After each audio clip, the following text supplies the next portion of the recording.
Hi, I'm Destiny Green. I'm Derek England. Today we're going to talk about some important volunteer information for you to have for race weekend. Things that you'll be able to find in the mobile app are course maps, timelines for scheduling, what to do in all kinds of different situations, the weather. You'll also find some really cool selfie frames with some logos that you guys can post to your social media.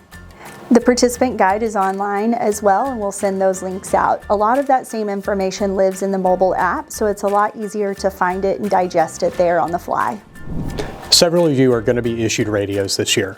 What that means is that's a direct communication link to other folks that are doing the same jobs and also back to command structure.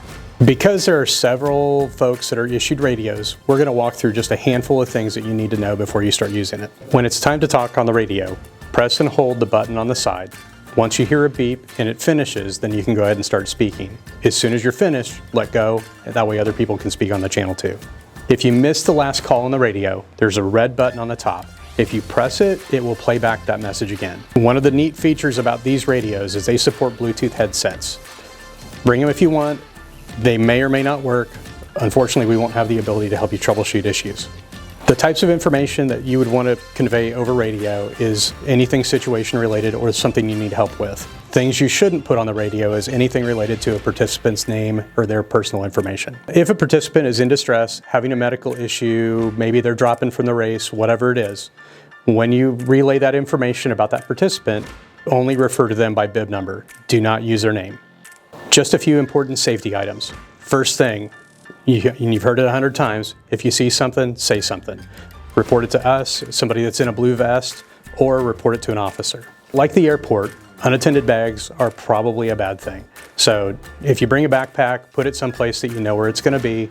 Other than that, leave them at home. For those of you working gear check, participants will be showing up with their personal items in a clear plastic bag that was provided by the Williams Route 66 Marathon. Those are accepted. At the Williams Route 66 Marathon this year, we'll be using the event alert system that's based on weather conditions for race day. Ideal conditions are going to be part of a green flag. That means that it's good conditions for racing. If you see a yellow flag, it's less ideal. That means that you may need to slow down a little bit and prepare for worsening conditions.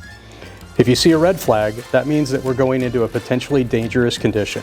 That means slow down, observe course changes, follow event official instruction, and consider stopping. In the event that we need to put up a black flag, that means the event is canceled and that extreme and dangerous conditions exist. You should be looking for a place to stop and follow event official instructions. These flags will be placed at the start line and all the water stops along the course. That way you're aware of what the conditions are where you're at. In the event of a medical emergency, the first thing that you will do on course is assess the situation. If it's a situation where you need medical help immediately, you will radio into our forward command. Make sure to use your radio provided by Route 66 Marathon.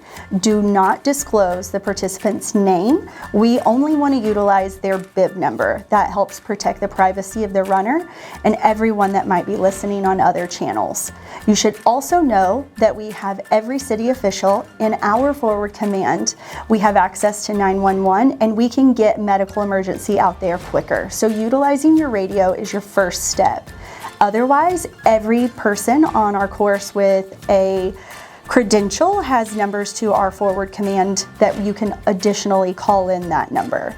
But we have access to 911 and that is your first step, is to radio into us. In the dispatch center, as we receive these calls, we'll be working with Tulsa Fire, Tulsa Police to get emergency services dispatched to where you're at. Main things to pay attention to and convey to us is what's your location, where are you at, where is this person down, and give us a little bit of indication about how bad it may or may not be. In the event that this medical emergency is happening before the wall is formed, we need to make sure that their captain is the one communicating with the patient, because they're the ones talking to Derek in dispatch and they can communicate what's going on.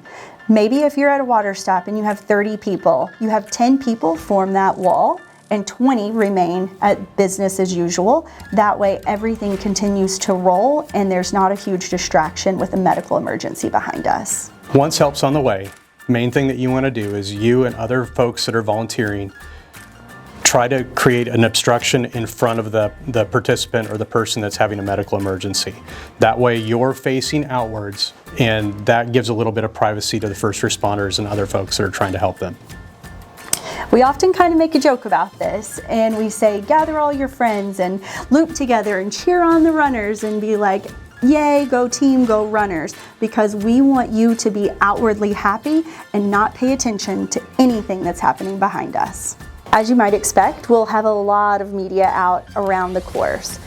If someone approaches you with a camera and asks you to make a comment, you should radio in and ask for our PR team. If you are with our PR team, they will organize those interviews for you, but please do not speak on camera unless it is approved by our PR team. If you see anyone holding a camera on course, they should have a purple media credential. If they do not, I would like you to ask them to step away from the course as they are an obstruction to the race. At Williams Route 66 Marathon, we love social media, and we also love to see what's happening out on course because we don't get to see all those views that you all do.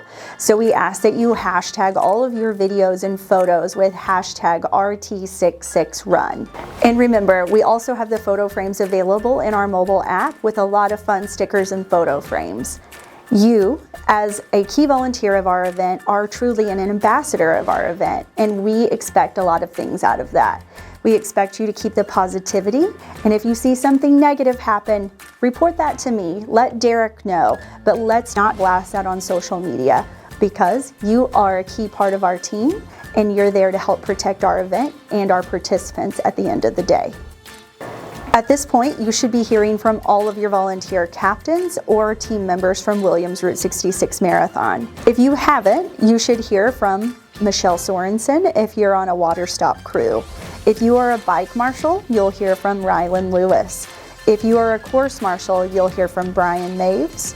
All of our medical team will get information back from Dr. Janelle Witt. If you are a shirt distribution volunteer, you'll hear from Susan Collins. If you are a packet pickup volunteer, you will hear from John Young. That's a high-level overview. If you haven't heard from someone else, reach out to Lori at route66marathon.com. Again, my name is Derek England. Thank you, Destiny, and thank you all the volunteers for everything this weekend.